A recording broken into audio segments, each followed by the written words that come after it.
Welcome to Cartoonist Kayfabe. My name is Jim Rugg. I'm Ed Piskor. Today, Ed, we're going to look at Gil Kane Savage, but first, we're going to talk about our own stuff.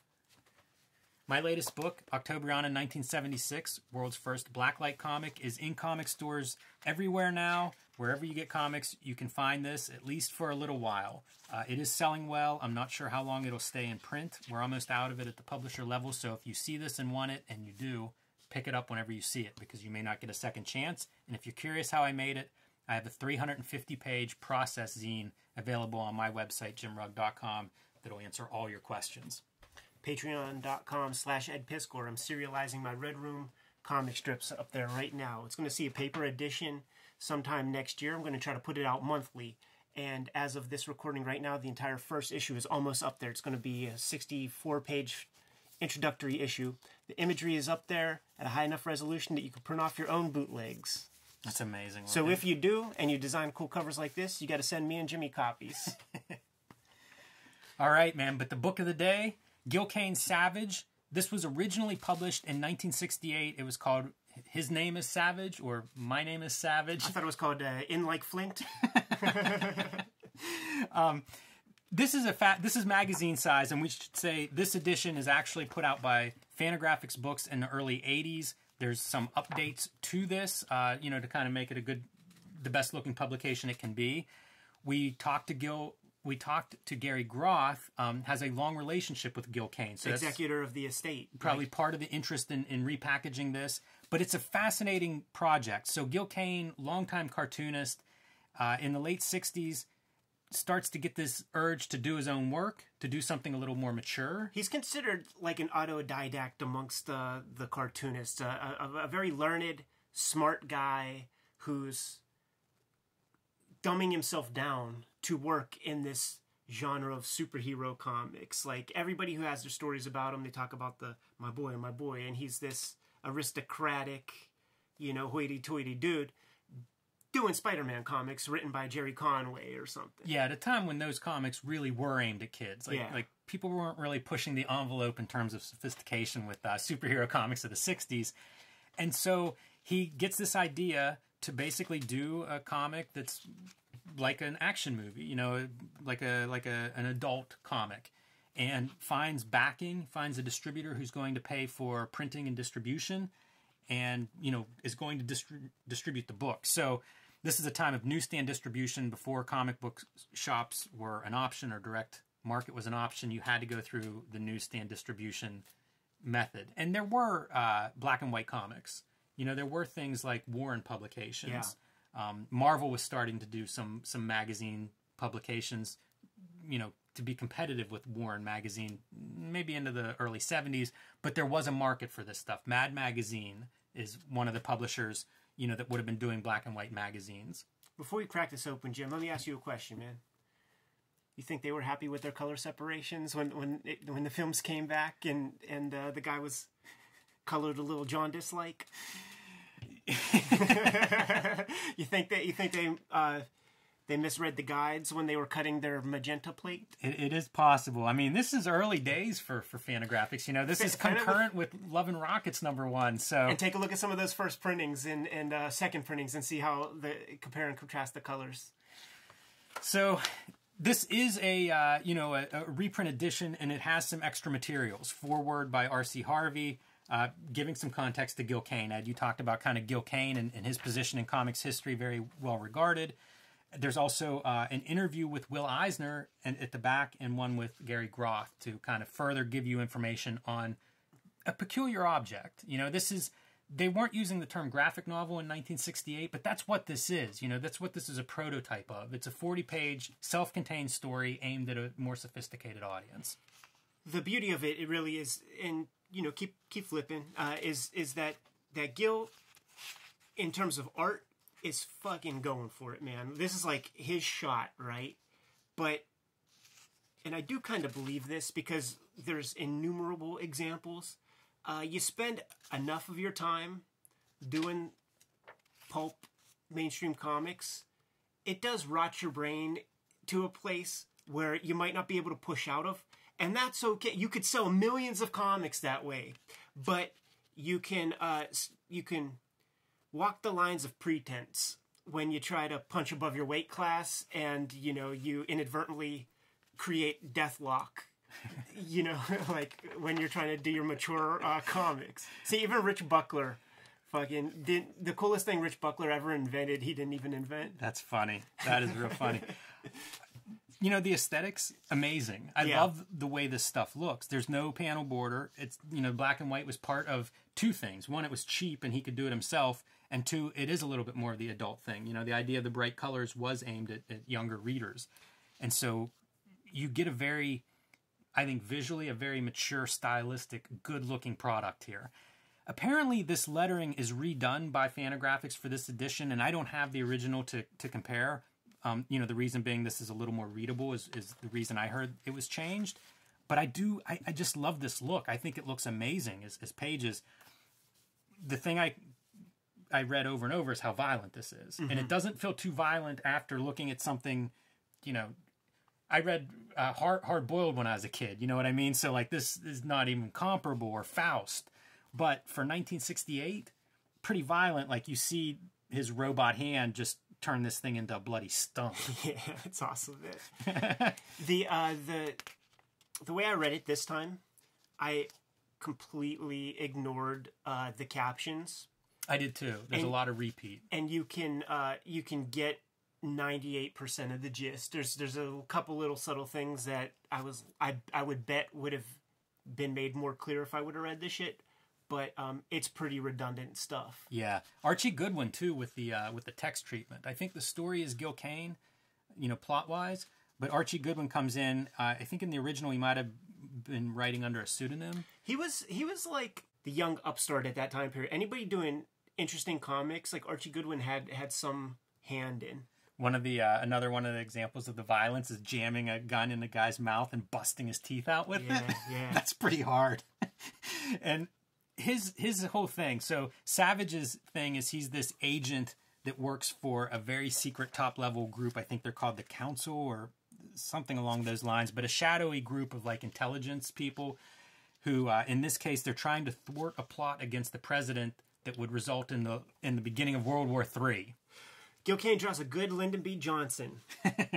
And he definitely, I don't know if it's a political statement he's making, but he has dudes grabbing up Lyndon B. Johnson and shaking him and doing all kinds of stuff. Yeah, it's pretty great, but also it has such a generic quality.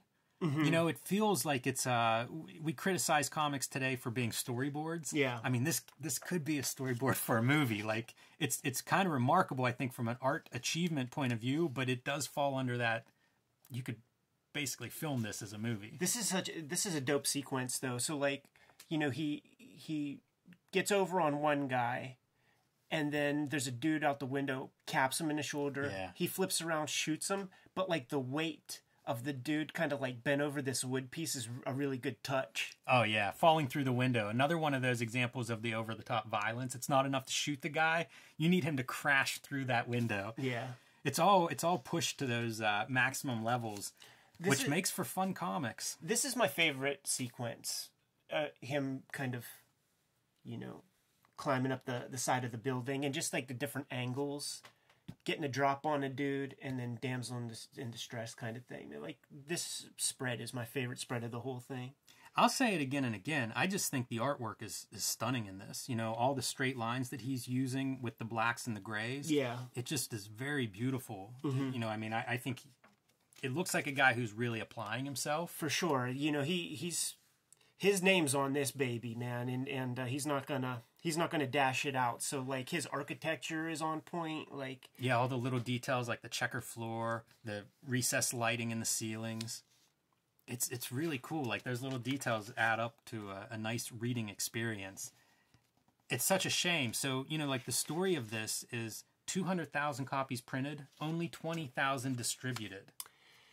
For all the stuff you just can't make that work. No, and for all this stuff we're saying, like, it's a very average comic story, you know. For as much as Gil Kane is putting in terms of effort, it could be salvaged. Like, you could make a great comic with this kind of art, but this ain't it. Fair enough. You're Lyndon B. Johnson. Yeah. You know, how much of that is going from doing your DC Marvel Comics work and then like squeezing this on weekends and evenings and trying to put together a distribution deal and finding a writer for it and just really doing something different. You know, like it takes some time to figure that out too. No, it definitely does, yeah. And his deal gets cut off. It was supposed to be like 3 issues I think he was contracted for, and the first issue they just could not get it into distribution, and so the other 2 issues were never done then. Right. How disappointing would that be if you're him? Because, I mean, it's not like he's getting paid for this thing. Yeah. You know, he really went for it, tried something, wanted to elevate comics, and it just didn't work from a commercial standpoint. It bolsters the position that we're in today, where the gatekeepers of distribution and getting things out there just kind of like don't exist in the way that they did back then, where you had to really appease like a certain couple of guys. You know, now you could have some more agency over getting your work out there, you know. So that's what this made me think of, to be honest, man. It's just like how lucky we are to be in a place where access to information is much easier. Yeah. A couple other notes on it. The first, the original printing of this, it's like Lee Marvin is your cover guy. Yeah. They kind of changed his look a little bit for this new edition. I guess that wasn't an authorized likeness that he was using, but if you ever look it up, or even I'll put it on screen, it looks exactly like Lee Marvin. And that makes me think of Parker, like the Parker series of novels, especially the beginning, whenever we first kind of see Savage after he gets out of prison, you know, to go on this mission and he's cleaned up in a suit. It feels like the first Parker novel whenever he rolls into New York and kind of gets his bankroll together and cleans up. Some real parallels, and I think timeline that would have all kind of added up. Yeah, and you think there just were no other real examples to point to. Like Gil Kane would have had to invent a lot of new stuff to the American comics language to sort of get it to the place where he wanted. There was Krigstein at this point, who was gone too. You know, I mean, 68, Krigstein would have been right, but he existed, and you could see Master Race and point to that as like one of the great achievements in comics history, and that's what Gil Kane is trying to go for. But like, it's pulp stuff. It's very pulp stuff too, and sometimes that's good. Oh yeah, right, perfect. There. Yeah, sometimes that's a good thing, and sometimes, you know, I mean, pulp has a range. It can be done very well, and it can be done very amateur. And if you want to sell millions of copies, like, pulp is the way to go. Like, you're not going to get there with some artsy-fartsy shit. And so this interview with Groth, he brings up some of these things, Ed. And you know, like, he asks about, like, Warren Magazine would have been maybe the closest equivalent to something like this. The other thing that Kane is doing at the time is a book called Black Mark. Yeah. Which they don't totally overlap, but it's about the same time period. And Black Mark was his attempt to do same deal, to do a more adult version of comics, but this was going to be a paperback. And I think it was Bantam. It was one of the big publishers who had some track record for like selling these kinds of adventure stories and had plans and everything in place. That doesn't totally work out, but it's the same kind of effort to be like, I'm going to do a story that's aimed at an older audience. Yeah, like, you know, get A for effort. Man. And that's what these are some examples from that story. And then combined with his superhero stuff, which, you know, he basically had to return to. Yeah. He talks about, like, when he was doing that DC shit, he was only allowed, like, one punch per story. Yes, yeah. One panel of violence per story. You know, it explains why you see things like the guy gets shot and then he tumbles forward through the window and then he falls down, because you could do that. And he goes through this. So this is the Shop Talk with Will Eisner. Yeah. This was, I think, from a Spirit magazine, reprinted here. But he talks about that kind of stuff, the ability to, like, choreograph the fight scene a little bit or to have a few punches or something. You don't think about that at all when you're reading this, but that's what it comes from. When editorial mandates don't allow that and you suddenly get to do what you want, we're going to throw combinations. Very famous for doing warm-up sketches beforehand, and the way he describes it in the interview is that, you know, every morning, and Howard Chaykin talked about it in the interview that we did with him, every morning he'll bust out his Bridgman books, he'll bust out photos, Muscle Man magazines and stuff, draw a bunch of these, like, flayed figures, and then run to the drawing board and work on that day's page, just so that, like, it's all still in his head. Yeah. Yeah, man, it's so interesting, because I think of him as a guy who, like, can draw especially the figure, like nobody's business. Yeah. But any of these interviews, it's like he's self-conscious about it and working on it, trying to be okay at it by doing this. This is the Kobe jump shots before everybody else gets to practice kind of stuff. This is the shit that we need to be adopting for our own shit. And frankly, like the front cover is quote unquote modern day Gil Kane. Like he drew that in recent times, which, early 80s. And I love this Gil Kane. Like when he starts to get abstract and more geometric with the construction of his figures, and like the bicep goes here, and it's like all these perfect shapes that fit into everything. Like I like this Gil Kane. I like when he inks himself too. Yeah. I like when he inks himself. I like whenever Kevin Nolan inks him. Those are my two Gil Kane favorites. Gil Kane, he makes the argument for just using microns, man. Like he uses markers. It really shows off the drawing. Yeah. There's no hiding or flash or smoothness to it. It's like he's doing this. Like he can do this stuff. So this was basically it for Savage. I think he did 4 pages, and Anything Goes is the only other Savage that I'm aware of that exists. It was a noble effort. Comics history in a lot of ways has this stuff where guys, they're taking chances, they're trying something. It rarely works the first, for the guy who does it first, it usually doesn't work. Nobody knows what they're looking at, but historically it's significant. And, we'll look at some more things that follow this, that continue down this route and move towards graphic novels and move toward older audiences and different genres besides superheroes. But it's pretty good. I think it's pretty good, at least from eye candy point of view. Absolutely. Yeah. Great drawing on display. And, if you just even take all the words away and just read it as like a silent comic or something, can't do much better. Yeah, you're 100% right. Great object to put under the microscope here on Cartoonist Kayfabe.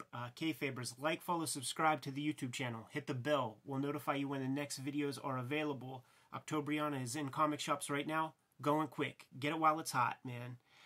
Red Room is being serialized on my Patreon. Patreon.com/EdPiskor. $3 gets you the whole archive. Subscribe to Cartoonist Kayfabe e-newsletter at the link below this video to keep up with everything we're doing. You can find Cartoonist Kayfabe t-shirts and merchandise at the links below this video as well. Give them those marching orders, Jimmy. Read more comics.